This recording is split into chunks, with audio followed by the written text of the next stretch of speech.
be going, and I will talk about how I came to these realizations and these ideas. And this is a weird situation because nobody is an expert on this topic, really. There are bits and pieces of expertise about technology and so on. But I have to give you the disclaimer that I'm not a COVID expert, so I can't reliably or predict what's going to happen or what the post-COVID era is going to look like. So I will be sharing my personal kind of perspective of how I went through this COVID era, the pandemic, and where I am right now. All right, so going back to 2020, I first became aware of the coronavirus sometime in January. I saw some information floating around, and I learned that there was another epidemic at that time, I thought, going on. And I had lived through other minor epidemics, or it was major in some areas, like SARS and things like that. So I was kind of anticipating the same situation, not realizing what we were getting into at that time. And before the pandemic, I was traveling constantly. For the last 2 or 3 years before the pandemic, I was spending about half of the time out of each year traveling around the world, giving lectures and workshops and things like that. So I was in Egypt, or I was going to Egypt when I found out about the pandemic. And my first encounter with it was during the passport control. The person at passport control was putting his mask on his chin. And as soon as he saw my Asian face, he put the mask on his mouth and nose. And later, I realized that that was a thing. That was an important issue during the pandemic. But I kind of thought it was funny at that time. And after Egypt, I was in Thailand and Cambodia. And then when I came back to the States, I realized this coronavirus thing is real. It's big, and it's going to affect our lives a lot. And the number was climbing every time I checked, and it was spreading all over the world. And at that time, I was in the process of organizing an academic conference in Turkey. And it was supposed to be held, I think, in July. And we had all the proposals in, acceptances sent out, registrations taken care of. I was ready to run the show. And then I started noticing that some organizations were beginning to cancel their meetings. And many of the language-related conferences were still holding on to their plans, thinking that this is going to go away by the end of the spring at the latest. But my intuition told me that it's not going to go away. It will last at least until the end of the year. And so I was among the first to cancel an academic conference because of the pandemic. It was a painful decision, and it was really discouraging for me and for all the participants. But in the hindsight, that was the right decision. And because I was traveling so much before, and now I wasn't able to travel, I felt grounded, stuck, and I felt like I was a bird whose wings were taken away. And I was completely demotivated. For the first few weeks, I wasn't able to do anything. when I wasn't able to get up, and when I woke up, I didn't feel motivated to do anything. I didn't even eat some of the time, and that wasn't good. So, and I wasn't doing anything academic or anything at all. So my way of coping with that situation was to do one thing each day, at least one thing.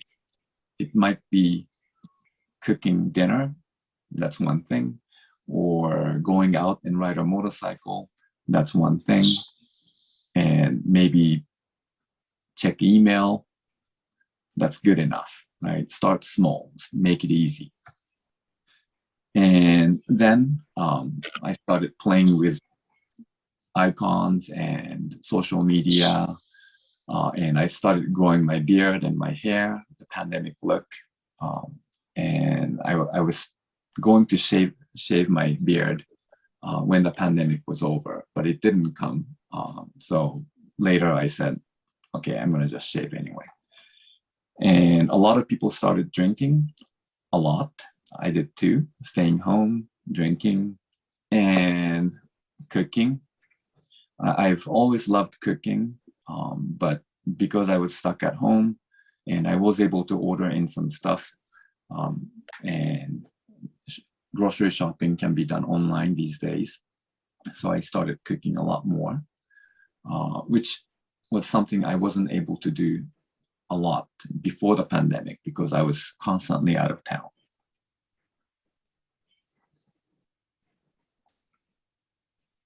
And I made some Korean barbecue as well. The Korean supermarket, H Mart, which is based in California, just opened their store in Arizona. And so I started going there for shopping. And I was watching a lot of TV shows and just killing time, not doing anything academic, not being productive. So that was a nice change of pace. And because I wasn't able to see anybody and talk to anybody, I started hanging out with my friends online. These are my academic friends. And that was how I maintained my sanity. I'm sure everybody went through a version of this experience, some more severe than others. And in the meantime, the numbers kept climbing, and the situation was getting worse and worse.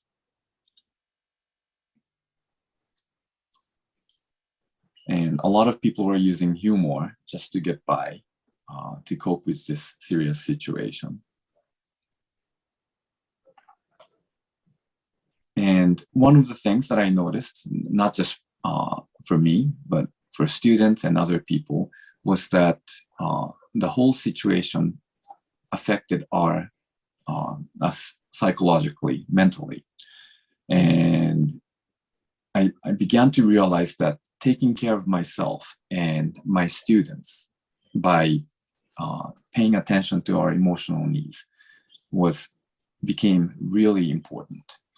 Now, for the last 5 years or so, graduate students, undergraduate students, somehow their mental state had changed.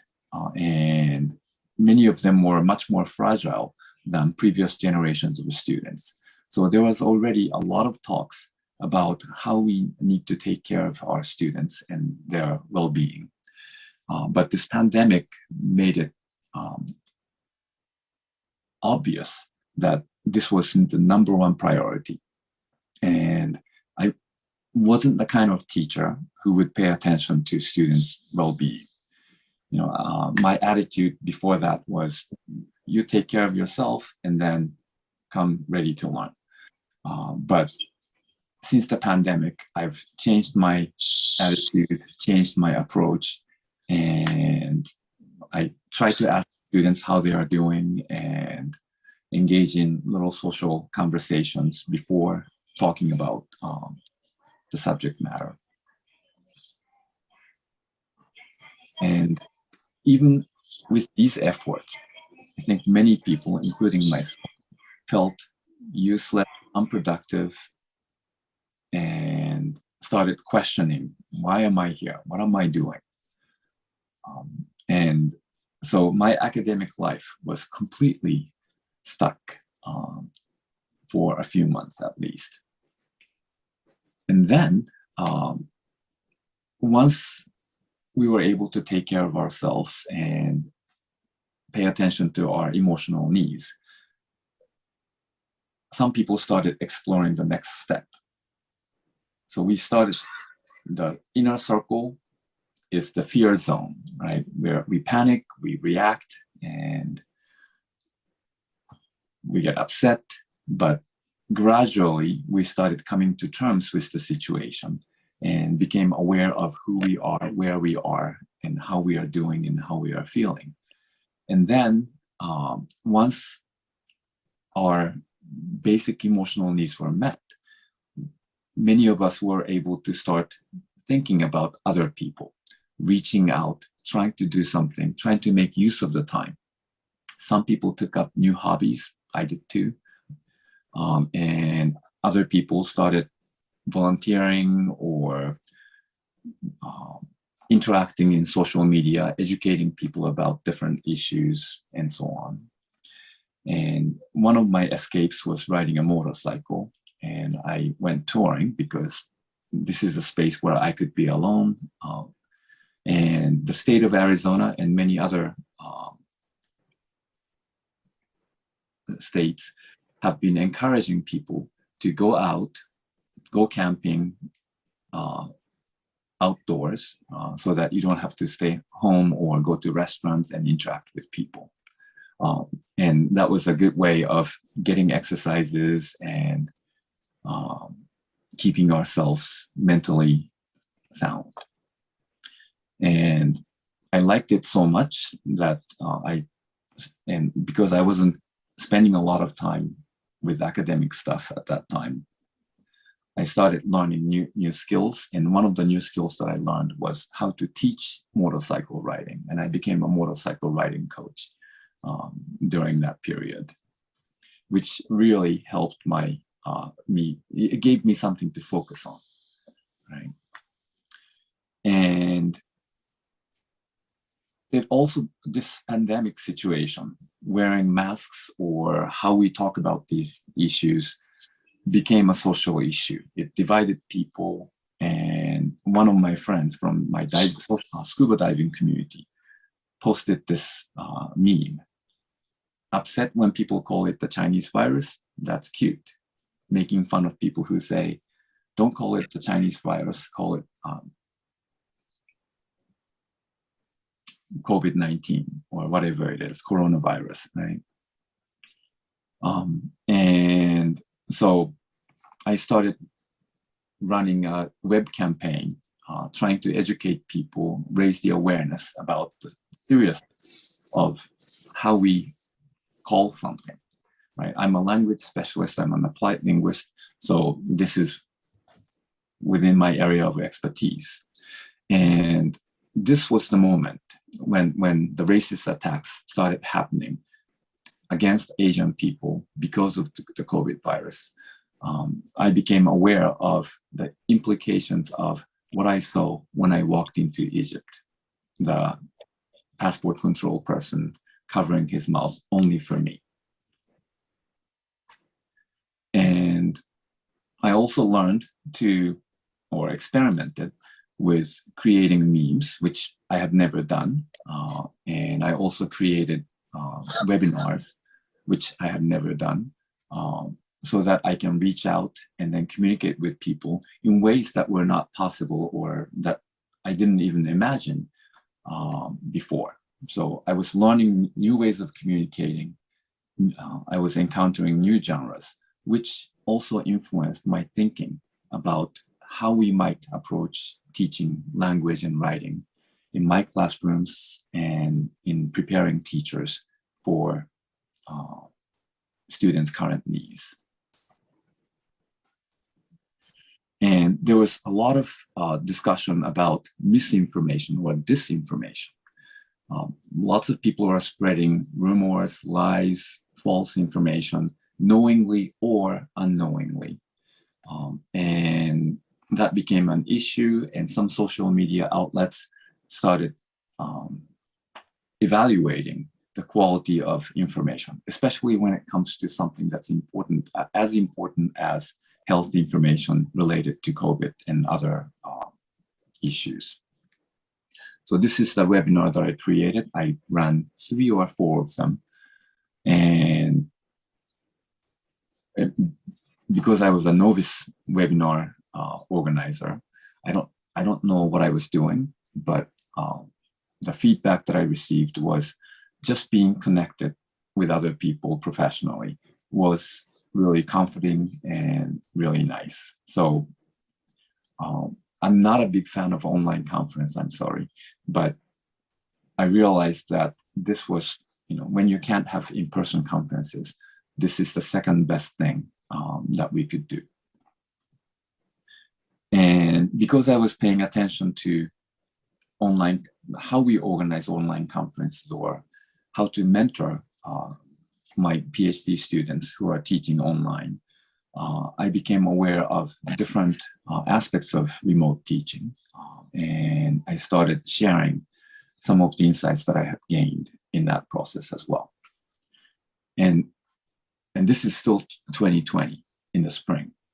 And in the summer of 2020, the university was about to reopen for the fall semester, but we weren't going to meet in person. Many of you remember these moments, right? And some people wanted to go in person, but many institutions went online in the very last minute with very little preparation. Not a good idea. We weren't prepared to, we should have been preparing for both possibilities, but people tended to just prepare for one or the other. And this was my first faculty meeting in August of 2020, all online. And I'm not sure about your institutions, but at my institutions, faculty meetings are still online, and that's actually nice. So I don't have to go to campus just to attend the faculty meeting. And I hope this is a practice that will continue even after the pandemic. There are so many meetings that don't have to be meetings. And my university started providing what's called the Community of Care Kit with hand sanitizers, masks, hand wipes, and thermometers so that we can take care of ourselves and stay healthy and clean. And I was scheduled to go to Korea for Asia in the fall of 2020. That didn't happen either. So I spent a few months just canceling all the trips that I had planned. And I got refund for some of them, but not for all of them. But anyway, Asia TEFL decided to go online, and I was asked to go to California to film a 3D presentation. So I took my motorcycle, went to Los Angeles, and when I got there, I was also invited to give my first in-person or hybrid presentation at the University of California, Irvine. So this is the session, and it was weird, very different from the usual, normal presentation, but it was so nice to be able to connect with people in some ways. And this is the studio where the 3D session was filmed. Some of you may have seen this presentation at Asia TEFL. This is the monitor at the studio. And this was the beginning of the presentation, interacting with the host on the stage. And this is a hologram. So it looks 3D, but I wasn't actually there. And it was also live streamed, and it may still be available on the Asia TEFL website.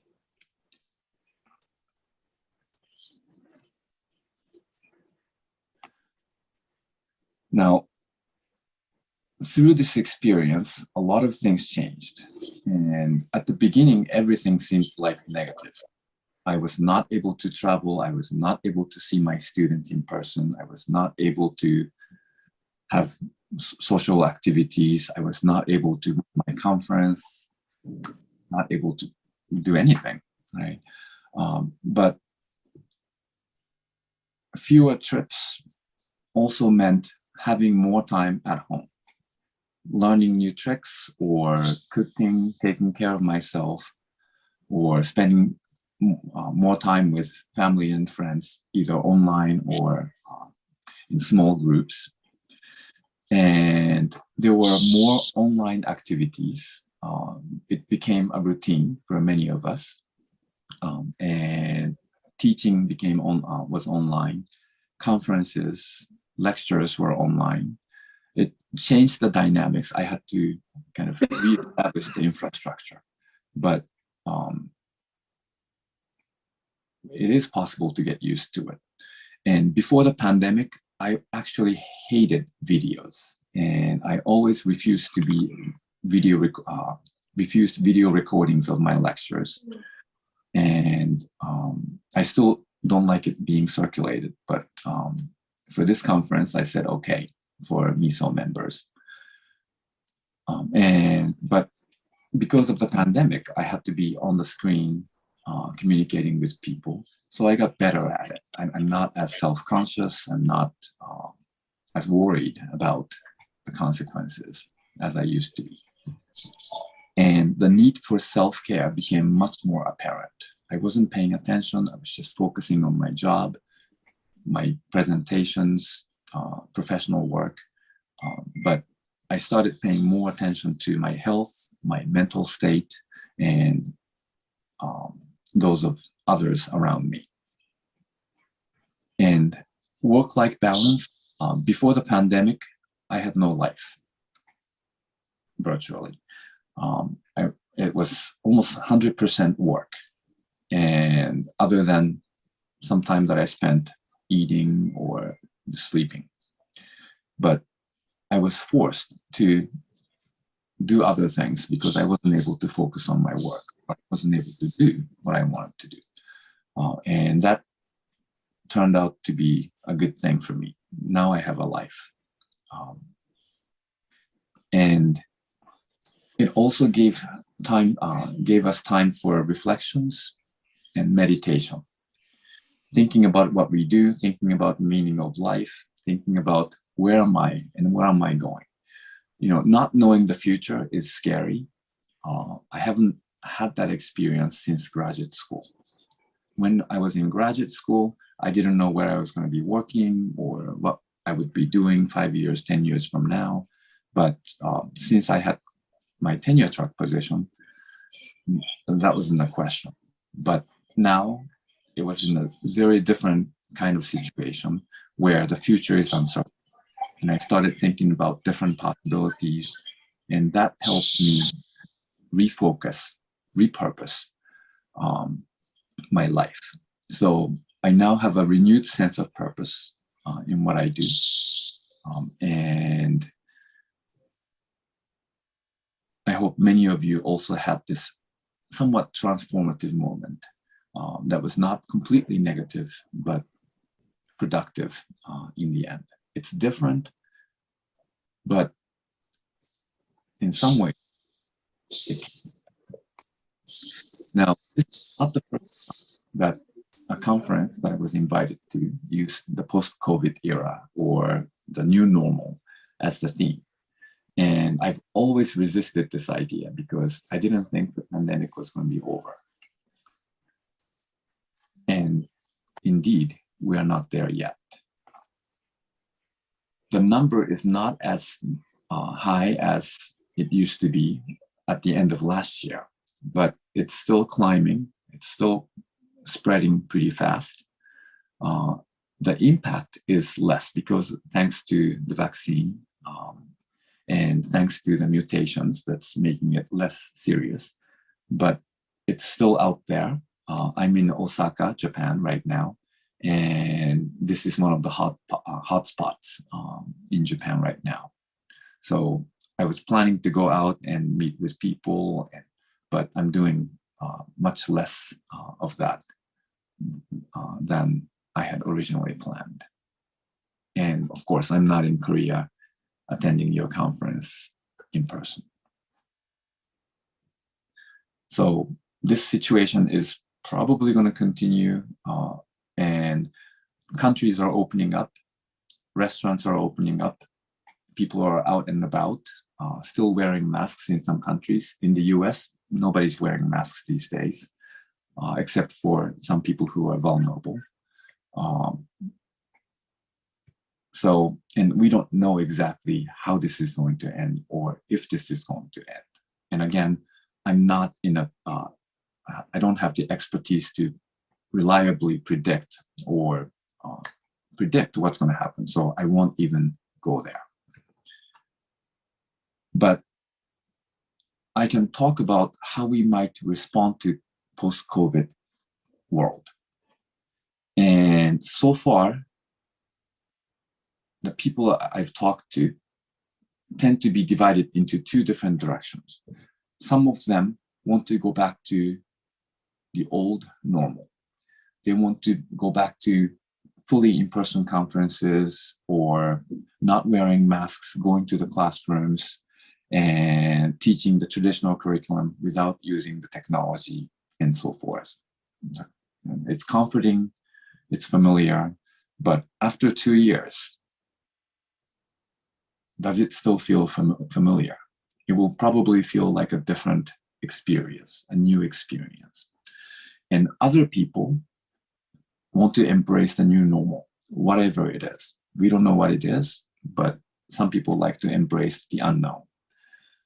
And everything is going to be fully online and technological and so forth. But if you would ask me, I always choose the uncomfortable middle. It's not the same old, but it's not completely different. And it may not look very different, although our perspective and how we experience the new situation might be different. So what I would like to emphasize is the need for critical appraisal of old practices. This pandemic was a crisis. It challenged us, it stopped what we were doing, but at the same time, it gave us a chance to critically look at what we have been doing. Have we been doing certain things, assigning assignments or getting students into the classroom at the same time because it's effective? Or have we been doing those things just because we've always done it that way? There's a difference between being interrupted and then being forced to adapt the new normal versus looking at what we have been doing and make principled decisions to shift our practices or principled decisions to go back to the old normal. I think that's the critical component as we transition from the COVID era to what might be the post-COVID era. And if I may attempt a little prediction of what that might mean, these are the key terms that I can think of. Post-COVID pedagogy is probably going to be a lot more technological than the traditional teaching. Some people resisted technology, like, well, I'm technological. I like gadgets. I like new software, new technology, but I didn't like video. But because of COVID, I had to get used to it, and now I'm much more comfortable with it. Students are the same way.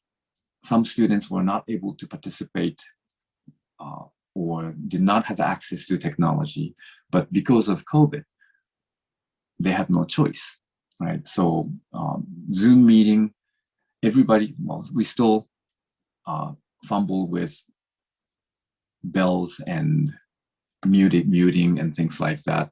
But most of us have gotten a lot better at using technology in order to communicate effectively and efficiently.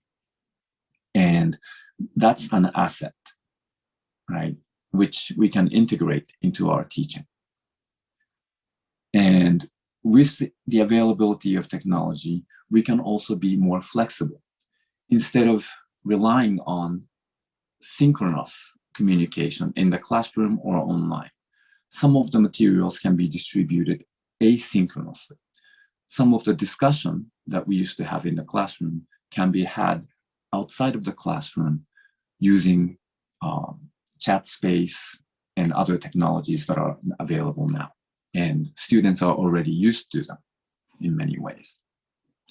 And some institutions, because of the space limitations, in order to maintain social distance, experimented with having half the class in the room and half of the students connecting from home, the hybrid configuration.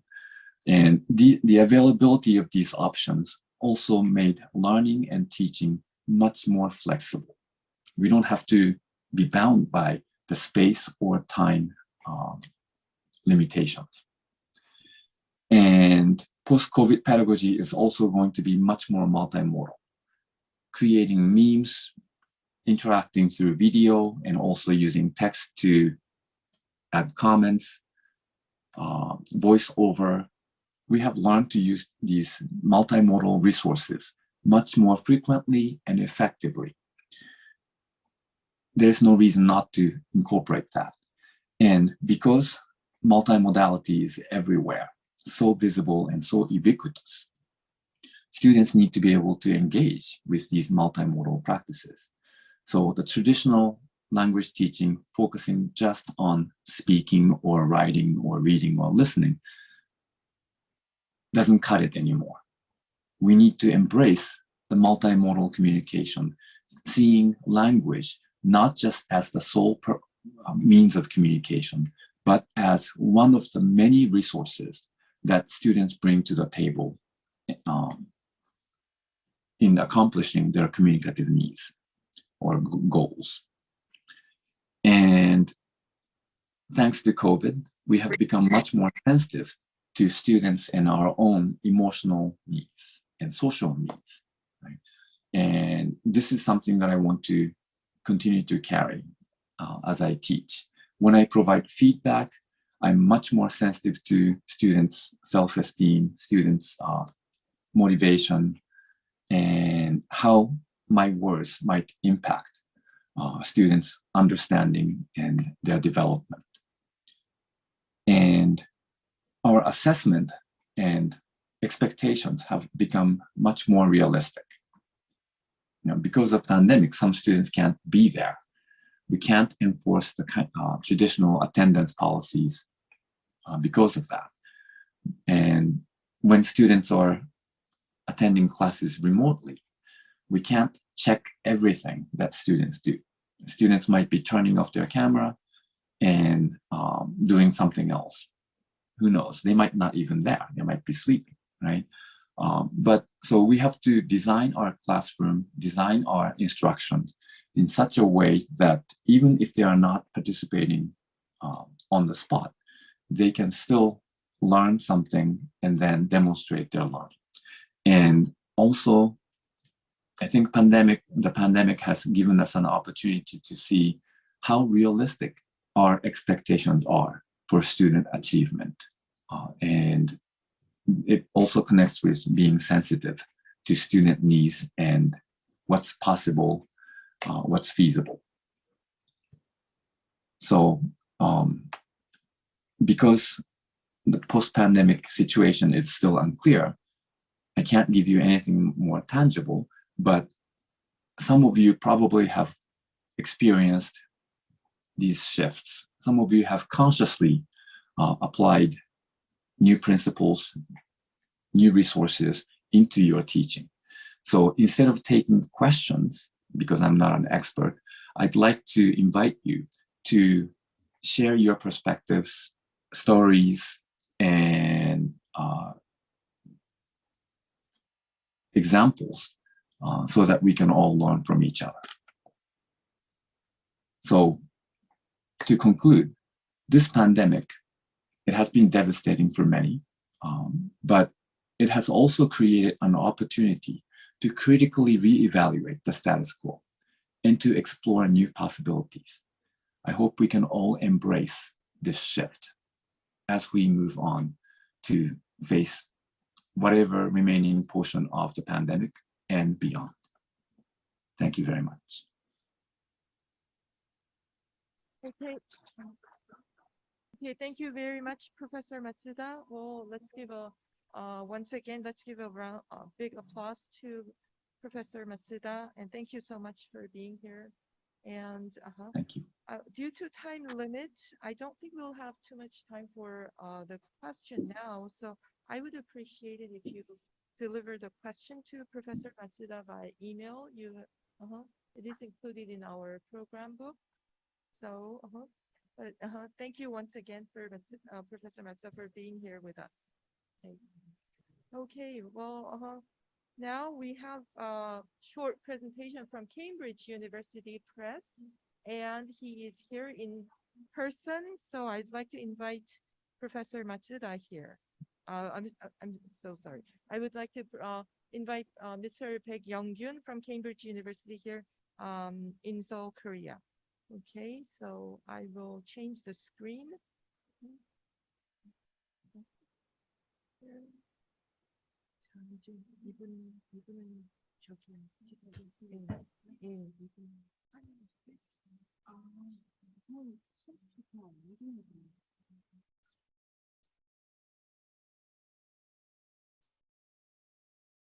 네, 맞아요. 지금 이분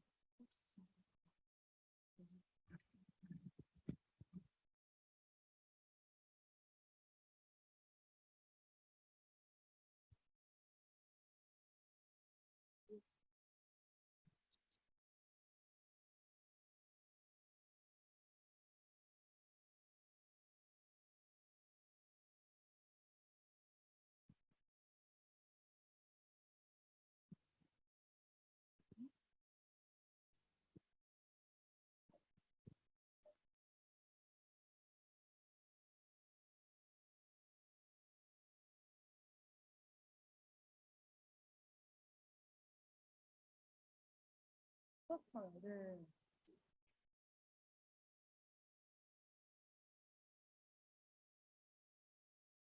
우리 양.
이게 바로 공유를 하면 안 되니까 할 수 있는 거예요?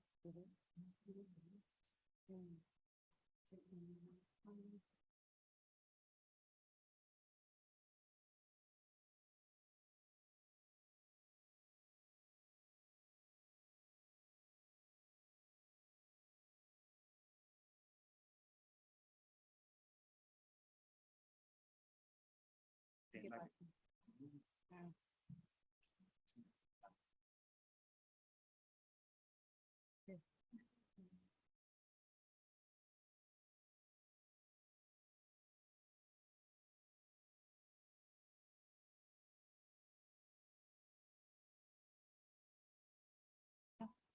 제가 다시 더 확인할게요.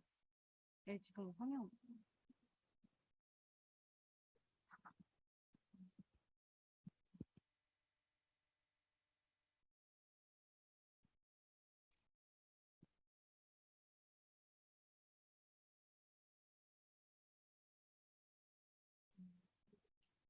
네, 지금 이렇게 하는 네, 가까이 대고 네, 안녕하세요. 저 캠브리지 출판사 백영균이라고 하고요. Alright, so I just want to point out before